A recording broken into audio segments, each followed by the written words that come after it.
জমি দখল করাকে কেন্দ্র করে উত্তেজনা ফাঁসি দেওয়ার বিধাননগরের ভীমবারে আজ কলকাতা শিলিগুড়িগামী ৩১ নং জাতীয় সড়কে টায়ারে আগুন জ্বালিয়ে বিক্ষোভ শুরু হয়। অভিযোগ, রাতে ভীমবারে নিজেদের পৈতৃক সম্পত্তির দাবি করে জমি দখল করতে যায় এক পক্ষ, দ্বিতীয় পক্ষ বাধা দিলে পরিস্থিতি উত্তপ্ত হয়ে ওঠে।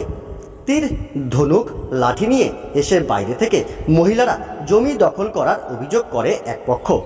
অন্যদিকে পৈতৃক সম্পত্তি দখল হয়েছে তা পুনরুদ্ধার করতে অন্য পক্ষ আসে বলে দাবি।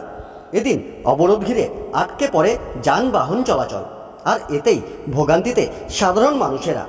পরে পুলিশ ঘটনাস্থল থেকে ১৪৪ ধারা জারি করে। এরপর মহিলাদের গ্রেপ্তার করে থানায় নিয়ে যাওয়া হয়। এরপর যান চলাচল স্বাভাবিক হয়।